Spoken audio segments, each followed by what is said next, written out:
এবারও তার ব্যতিক্রম হয়নি। ওয়াশিংটনের মসনদে নতুন প্রেসিডেন্ট বসতেই নিজেদের মধ্যে ভার্চুয়াল বৈঠকটি সেরে নিলেন রুশ প্রেসিডেন্ট ভ্লাদিমির পুতিন ও চীনা প্রেসিডেন্ট শি জিনপিং।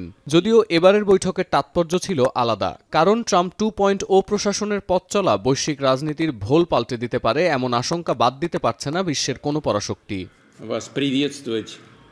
নিজেকে নবনির্বাচিত মার্কিন প্রেসিডেন্ট ডোনাল্ড ট্রাম্পের ঘনিষ্ঠ বন্ধু দাবি করলেও রুশ প্রেসিডেন্ট ভ্লাদিমির পুতিনের গতিবিধি বলছে আগামী দিনে ওয়াশিংটনের সঙ্গে সমানে সমানে টক্কর দিতে ইতোমধ্যেই বেশ কিছু প্রস্তুতি নিতে শুরু করেছে মস্কো। ডোনাল্ড ট্রাম্পের শপথ গ্রহণের মাত্র 3 দিন আগে দ্বিপক্ষীয় সামরিক সক্ষমতা বাড়াতে 20 বছরের চুক্তি করেছে ইরান ও রাশিয়া। পশ্চিমা নিষেধাজ্ঞার শীর্ষে থাকা এই দুই দেশের মধ্যে অস্ত্র ও সামরিক সরঞ্জাম বিনিময় হবে কিনা এ প্রশ্নের জবাব না দিলেও পুতিন বলছেন তেহরানের হয়ে পরমাণু প্রকল্প হাতে নিতে আগ্রহী মস্কো।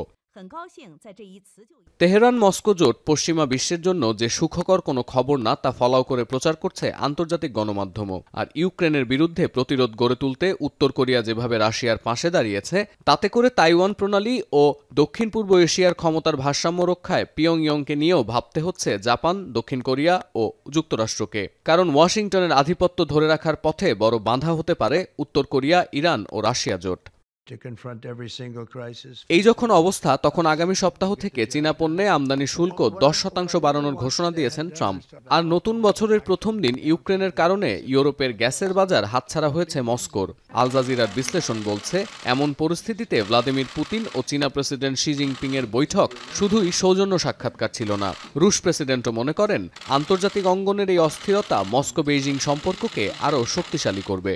Согласен с вами в том, что в основе сотрудничества Москвы и Пекина широкая общность национальных интересов и совпадение взглядов на то, каким যদিও সিজিটিএন এর প্রতিবেদনে বলা হচ্ছে 1.5 ঘন্টারও বেশি সময় ধরে চলা এই বৈঠকের সঙ্গে ট্রাম্পের শপথ গ্রহণের কোনো সম্পর্ক নেই। ক্রেমলিনের বরাতে সিজিটিএন আরও দাবি করছে যুক্তরাষ্ট্রে ক্ষমতার পালাবদল মস্কো বেইজিং সম্পর্ককে প্রভাবিত করতে পারবে না। তবে আন্তর্জাতিক পরিসরে অধিকার রক্ষায় জাতিসংঘ বা নিরাপত্তা পরিষদের মতো সংগঠনকে সুরক্ষা দিতে একযোগে কাজ করার আশ্বাস দিয়েছেন চীনা প্রেসিডেন্ট।